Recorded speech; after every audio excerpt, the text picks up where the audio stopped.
Jason Statham didn't grow up chasing fame, he grew up chasing heat through the drafty halls of a freezing house in Shirebrook, Derbyshire. Born on July 26, 1967, Jason came into a world where every penny mattered and every day was a fight to survive.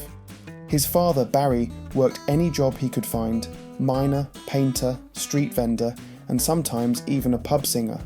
His mother, Eileen, once danced for small crowds, but applause didn't put food on the table. In their small, coal-stained home, the single flickering light bulb above the kitchen wasn't ambiance, it was all they had. From the start, Jason learned that strength wasn't an option, it was a requirement. While other kids played in parks, Jason followed his dad through markets, trying to sell knockoff perfume to strangers who wouldn't even make eye contact. He was still just a boy, but already understood what it meant to be ignored. He once joked that he could do a handstand before he could walk. It was funny, but beneath the joke lived a deeper truth. Balance wasn't just a physical trick, it was survival. He didn't drift toward sports, he lunged at them. Not to win, but to escape. Karate gave him purpose, diving gave him discipline, and water, that gave him silence.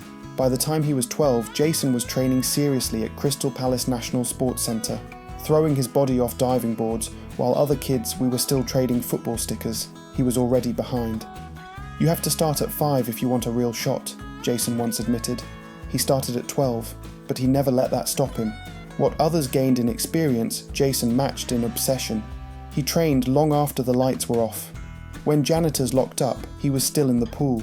When his fingers bled from the water's bite, he dove again. That silence, the kind only found in cold chlorinated air, became his only companion.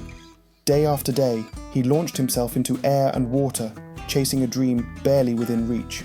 In 1990, Jason's work paid off when he represented England at the Commonwealth Games. A boy from a forgotten mining town had made it to the world stage. But then, in 1992, the dream collapsed. He missed qualifying for the British Olympic team by 1 place, just 1. That single missed heartbeat changed everything, a decade of sacrifice erased in an instant. Jason didn't cry, he didn't yell, he just stared at the water as it returned to stillness, like he'd never been there at all. The silence gave him nothing back, but instead of letting it break him, he let it build him. That's when he learned the most painful truth of all. Hard work doesn't always lead to reward, but it always shapes who you become. Jason never forgot the lesson. He carried it into every fight, every fall, every quiet moment of doubt that followed. He left the pool, but not the discipline. He didn't have a plan. All he knew was that he'd been forged by failure, not by fame. The world hadn't given him a break, but he was about to take one. After missing the Olympics, Jason didn't just lose a dream, he lost direction. With no money, no career plan, and no fame, he walked out of the pool and straight into a city that didn't care who he was. London, in the early 1990s, wasn't the glamorous capital shown in movies. It was grey, wet, and merciless. And for Jason, it became the harshest training ground of all. He survived by selling knockoff perfume and cheap jewellery to strangers on street corners. Some days he made enough to eat. Other days, he didn't. He slept in rooms where the windows didn't close and the heaters hadn't worked in years. He'd wake up seeing his own breath and wrap himself tighter in a second-hand coat, whispering, "Just one more day." He never stole. That was his line. Even when things were at their worst, he held on to dignity like it was the last coin in his pocket. "I sold what I had," he later said, "because I refused to steal what I didn't." And what he had was his body, his focus, and an unbreakable belief that things could still change. But the streets weren't kind. People ignored him. Others insulted him. Some even threw his own merchandise back in his face. He didn't argue, he just nodded, because behind their words, he heard a deeper message. You don't belong here.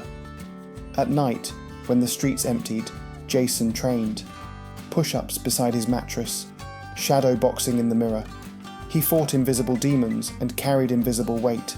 No cameras, no audience, just him, the dark, and his resolve. This wasn't just fitness, it was therapy. A way to fight the noise of failure with the rhythm of repetition.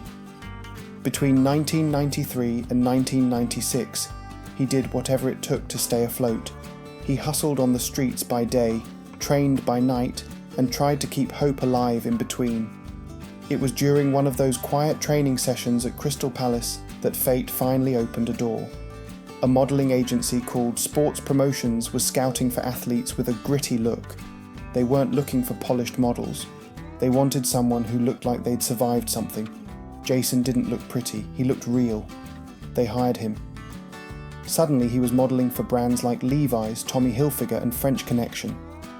The pay wasn't great, but for a man who had once sold fake perfume for coins, it was a start. But even then, he wasn't famous. He'd walk off a shoot and go right back to the same streets. Sometimes he'd laugh about it. I was a hustler with a paycheck. It was his way of saying, I'm still me, even if I'm wearing designer clothes now. Then came the moment that changed everything. A modelling contact introduced him to a new director named Guy Ritchie. He was casting for a low-budget film called Lock, Stock and Two Smoking Barrels. The role? A street hustler. Jason didn't audition. He didn't read lines. He just started talking about London corners, busted deals, rainy nights, and the way survival smelled. Ritchie didn't blink. Halfway through he said, "You're the guy. You don't have to act. You've lived it." The role paid £5,000, not much on paper, but for Jason, it was the biggest payday of his life.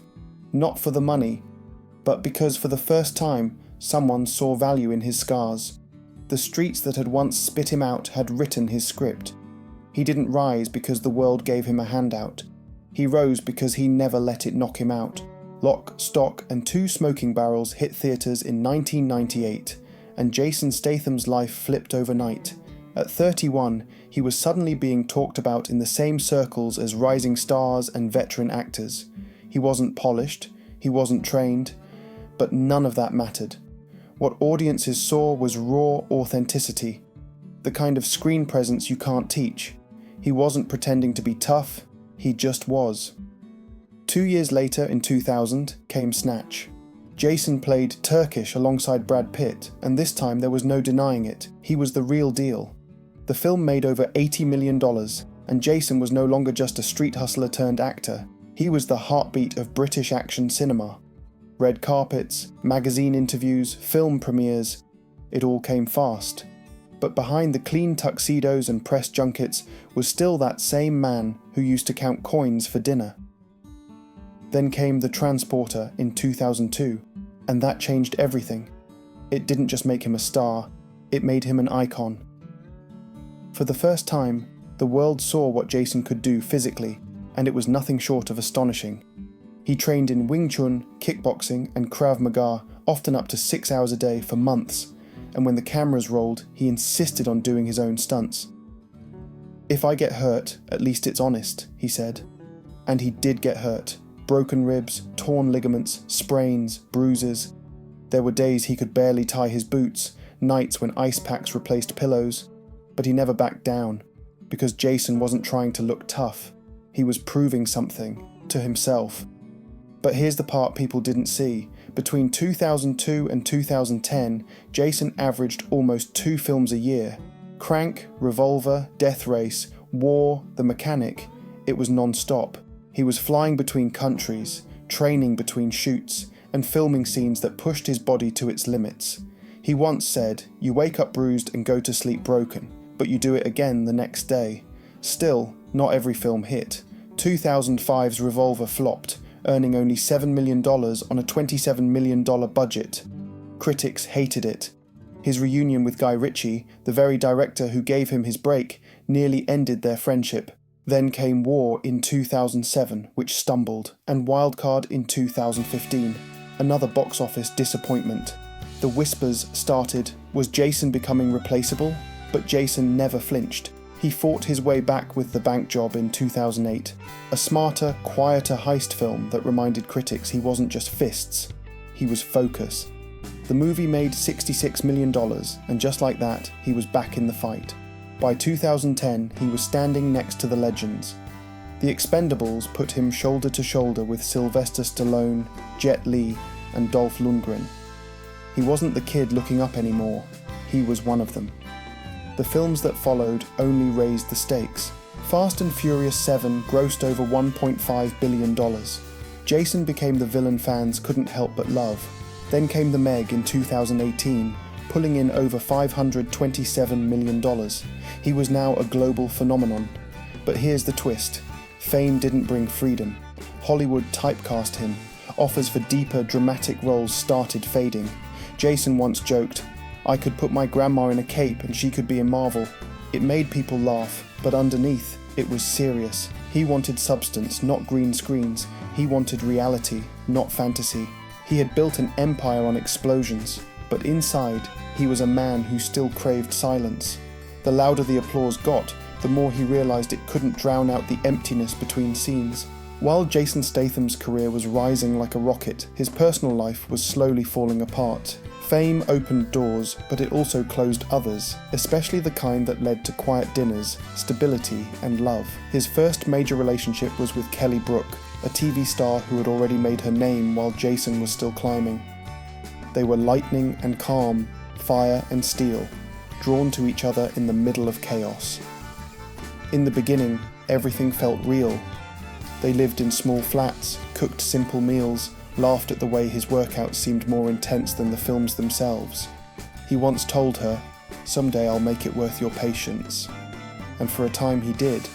When Lock, Stock came out, and then Snatch, Jason was becoming someone the world recognised, but Kelly had seen him before the spotlight. But fame moves faster than love. While Jason started flying across countries to shoot action films, Kelly's world spun in a different orbit. TV shows, photo shoots, events. They tried to hold on to each other, but late-night calls turned into voicemails, smiles became quiet nods, then came the headlines, not about Jason's next movie, but about Kelly's next boyfriend, actor Billy Zane. Jason didn't throw a fit, he didn't chase attention, he just went quiet.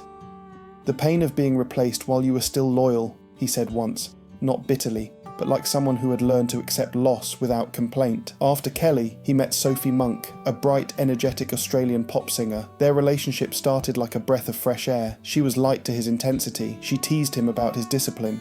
He made her laugh during lazy Sunday afternoons. For a while, Jason was just a man, not a machine, but once again, his career pulled him away. While he filmed in Morocco, France, and Los Angeles, she was chasing her own dreams back in Australia. The calls got shorter, the distance grew louder. One night, she called him between flights. Neither spoke. That silence said it all. By morning, she was gone. Jason never blamed her. When asked about it later, he simply said, "Some people aren't meant to stay, but they remind you what warmth feels like." Then came Alex Zosman, a London-based model and designer.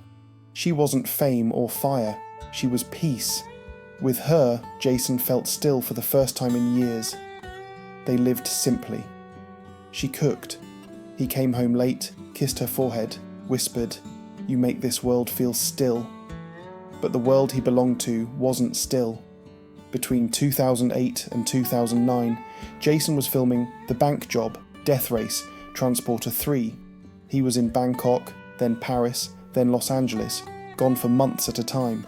Love needs presence, and presence was the one thing Jason didn't have. By 2010, after nearly 3 years, they quietly parted ways. No drama, just distance. "Everyone wanted the actor," Jason said once. "No one saw the man." And that's the part no one tells you about fame. It gives you everything except the one thing you need, stillness. Jason spent those years celebrated by the world and completely unknown at the same time. He had fans, but not many people who knew what kept him up at night.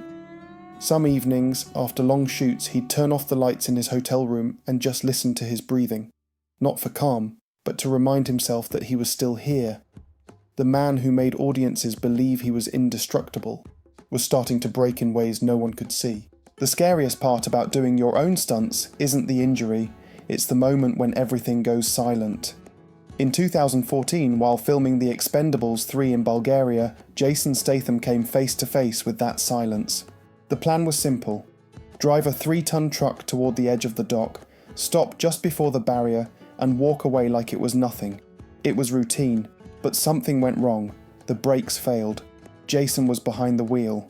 As the truck sped toward the edge, there was no second take, no reset button, just roaring metal, screeching tyres, and a decision that came in milliseconds. He gripped the steering wheel as the barrier shattered. The truck plunged nose first into the Black Sea.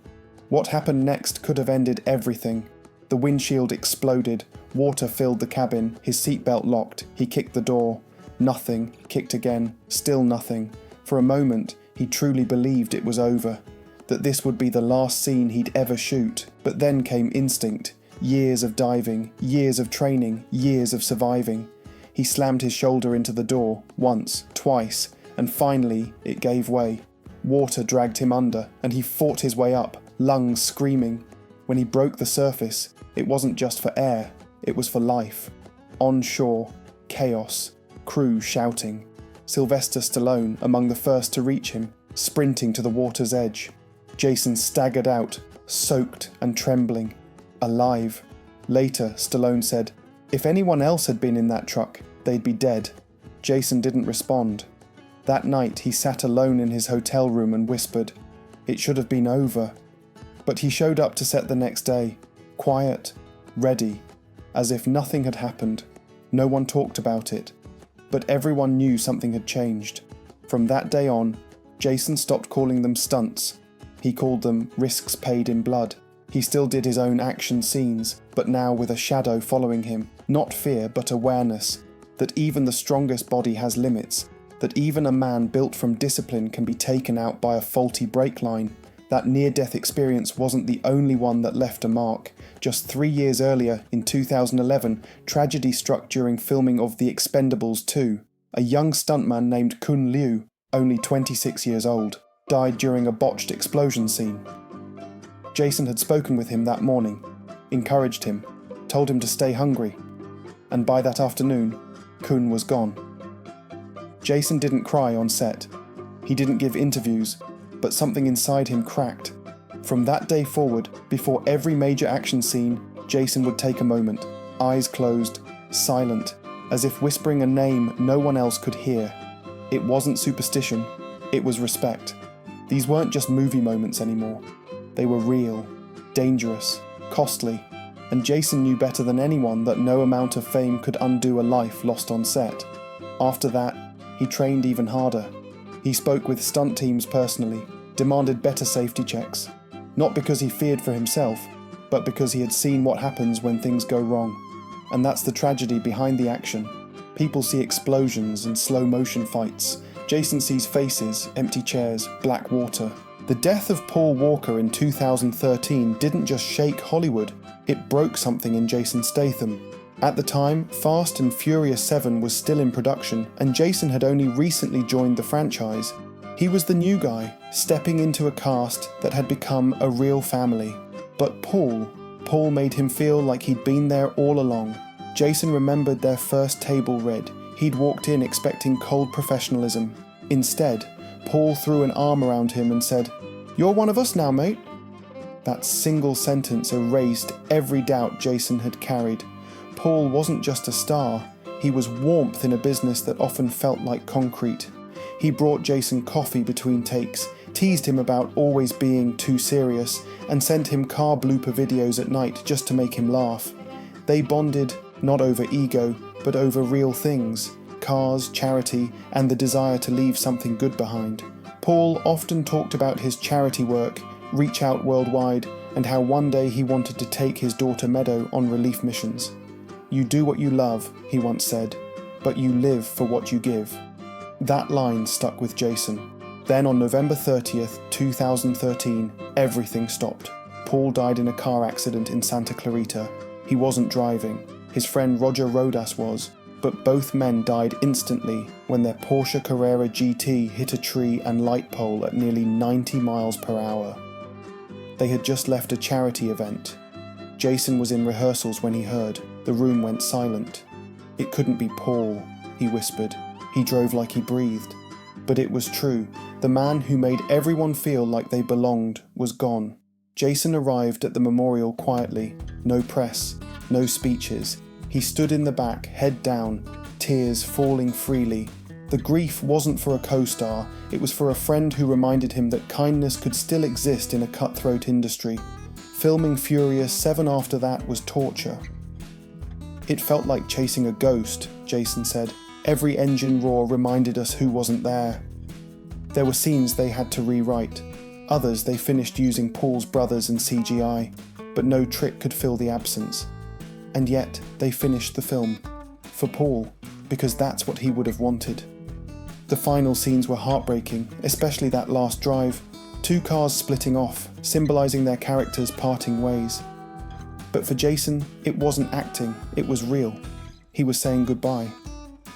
Even now he says he hears Paul's voice sometimes, before a big car stunt, after a long day. "One more ride," it whispers. And Jason drives, not for the paycheck, not for the fame, but for the friend who once told him, "You belong here." That loss changed something. Jason had spent years laughing at danger, jumping from trucks, fighting on moving planes. But after Paul, it wasn't funny anymore. Every explosion was a risk. Every stunt carried weight. Every scene became a reminder. Some people don't get to walk away. For most of his career, Jason Statham didn't have a stunt double. He had bruises. From the Transporter to Crank, from Safe to Parker, he committed fully to every fall, every punch, every near-death moment. And he paid for it, with his body. It started as soreness, a pulled muscle here, a stiff neck there. But by the time he entered his 40s, things got serious. Years of repeated impact had compressed his spine, worn down cartilage, and left his joints screaming for rest. He brushed it off for a while. "You don't rest," he told a friend. "You just recover fast enough to get hurt again." But here's what no one saw. After long days on set, Jason would sit alone in his trailer, massaging the same shoulder over and over again. He didn't talk about it publicly. He didn't complain. But sometimes, when no one was around, he'd close his eyes and see the Black Sea again. That truck, that crash, that silence. It never left him. His doctors warned him constantly. Torn ligaments, microfractures, nerve damage. They told him to slow down, to let someone else take the hit. But Jason couldn't. Not because he wanted to impress anyone, because movement was all he knew. He was afraid of what would happen if he stopped. By the time he was 50, the damage was permanent. Some mornings, he admitted, he couldn't even feel his left shoulder.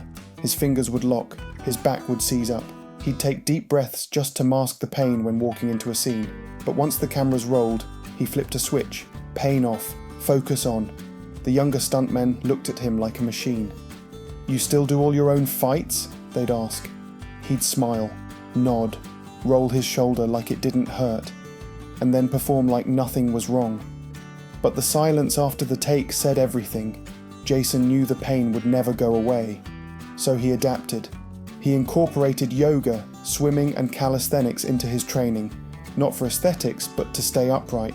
He drank herbal tea, ate clean, avoided indulgence, not to look good for the screen, but to survive another year. By 2020, he'd accepted that his body was a battlefield. The bruises didn't fade, they layered. But he wasn't trying to be invincible, he was just trying to keep moving. Because in his mind, slowing down meant stopping, and stopping meant fading away. "I used to fight villains," he once joked. "Now I fight gravity." That wasn't just a punchline, that was reality. Every punch now echoed through a body that had already given more than it should have. Every stunt was a negotiation with his past injuries, every movement a reminder of how long he'd been at war with pain. But here's the part that defines him. He never gave in, even when he should have, even when doctors told him to rest, even when his bones begged for mercy. Jason kept going, not out of ego, but because it was all he knew, because the man who was built in silence was terrified of what he might hear if it ever got quiet again. Somewhere in the middle of the chaos, Jason Statham finally found something he never thought he'd have: peace. It came not through silence or stillness, but through someone who could handle his storms. In 2010, at 43 years old, Jason met Rosie Huntington-Whiteley, a model 20 years younger who had no interest in his fame. What drew her in wasn't his stunts, it was his quiet. She once teased him over dinner. "You don't talk much." he replied with a tired smile. "I've said enough in bruises." That moment was the start of everything. No games, no act. Just two people finding something solid in a world that constantly shifted. They kept things simple. Grocery store runs, long walks through Notting Hill, cooking pasta in a small London flat. She'd fall asleep on the couch, waiting for him after shoots, the TV still on. He'd come home, kiss her forehead, and whisper, "You make this world feel still." And for the first time in decades, he meant it. In 2016, they got engaged. No spotlight, no tabloids chasing diamond photos, just a ring and a promise. "We built this slowly," Rosie once said. "We're keeping it carefully." Then, in 2017, their son, Jack Oscar, was born, and everything changed again. Jason wasn't just a partner anymore, he was a father. The man who used to throw himself off buildings was now rocking a baby to sleep.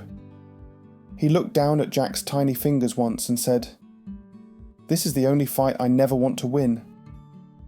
And for a while, he tried to slow down. He really did. But fame doesn't sleep. That same year, he was filming The Fate of the Furious and The Mechanic, Resurrection. He was flying back and forth between Los Angeles, London, and Thailand. He missed Jack's first words, his first steps, his first birthday. "I watched him blow out candles through a screen," Jason admitted, "and it hurt worse than any fall I've taken." Rosie never complained. She left notes in his suitcase. "Come home soon. We love you." She waited through dinners that went cold, nights that turned quiet, always with the lights on, always with the door unlocked. But even love has limits, and Jason felt it. He felt the cost of absence, the weight of missing real life. Then in 2022, they had a daughter, Isabella James. A second chance, a second heartbeat. Holding her for the first time, Jason said it out loud. "No premiere, no paycheck, no fight on screen matters more than this." But even joy comes with fear. After years of impermanence, Jason couldn't shake the feeling that it could all disappear, that after everything, after surviving trucks, explosions, betrayal and grief, this was what he truly didn't want to lose. His family, his peace. Today, at 58, Jason and Rosie live mostly in London, not Los Angeles, not Hollywood. Just a quiet home where mornings smell like pancakes and crayons, and evenings end with bedtime stories. He doesn't post photos, doesn't chase headlines. He protects what matters. "Privacy is our peace," he told Esquire. But even peace, Jason knows, doesn't last forever. Some nights, after returning from set, long after midnight, he'll stand at the doorway, watching Rosie and the kids sleep, porch light glowing, just breathing it all in. And that's when you realise, the man who built his life on action now measures it in silence. After decades of chaos, heartbreak and survival, Jason Statham has finally built a life worth protecting. But he didn't build it with luck. He built it with bruises, loyalty, and quiet resolve. And even now, as one of the most recognisable action stars on earth, he still trains daily, not for a role, but for life. His days are simple: boxing, swimming, calisthenics, yoga. His diet: lean protein, vegetables, herbal tea. No excess, no indulgence. He once joked, "I'm boring at dinner, but fast on the road." That wasn't just humour, it was truth. The man who used to dive into freezing pools and live on stale sandwiches now lives in a $13 million Beverly Hills mansion and owns properties in London, Malibu, and the Hollywood Hills. But it's not the wealth that defines him, it's what he's chosen to do with it. Quietly, Jason has donated to charities for stunt performers, underprivileged athletes, and youth martial arts programs, the very things that saved him from the streets. "Someone gave me a shot when I had nothing," he said. "It's my turn to hand that forward." His garage looks like a museum of power.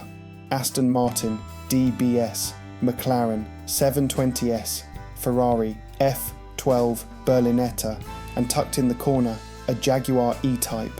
Not for speed, but for nostalgia. It reminds him of his father, Barry, who once fixed cars to make ends meet. Jason always said, "Every car has a story. Every dent has a lesson."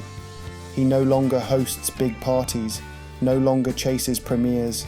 He prefers Hyde Park with Rosie and the kids, a walk through the countryside, a weekend with no cameras, because that's where he finds meaning now.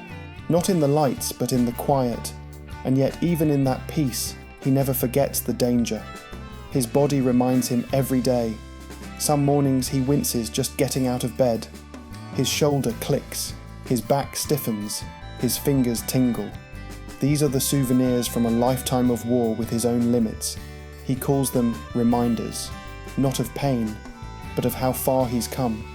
He doesn't do interviews often. When he does, he keeps it short. No complaints, no need for sympathy, just a calm man who has seen too much to pretend. Asked recently what keeps him going, he said, "You don't stop moving because you age. You age because you stop moving." And maybe that's the clearest window into who Jason Statham really is. Not a superhero, not a Hollywood machine, but a survivor, someone who was ignored, overlooked, and nearly offed by a stunt that went wrong. Someone who climbed from market stalls to movie sets, from freezing flats to luxury homes, from rejection to legacy. At 58, he isn't chasing anything. He's guarding what matters. A wife who understands his silence, children who don't care about the movies, just whether dad is home for dinner. A body that aches but still moves. A name that no longer needs proving. And maybe that's the tragedy. That after everything, after pain, after fame, after survival, you can finally build the life you always wanted. But part of you is still waiting for it to fall apart, because Jason Statham knows better than anyone. Peace isn't permanent. It's earned every single day, and that's what he's still doing. Waking up, showing up, fighting gravity, and holding on to the one thing he never had growing up, a life that doesn't need running from.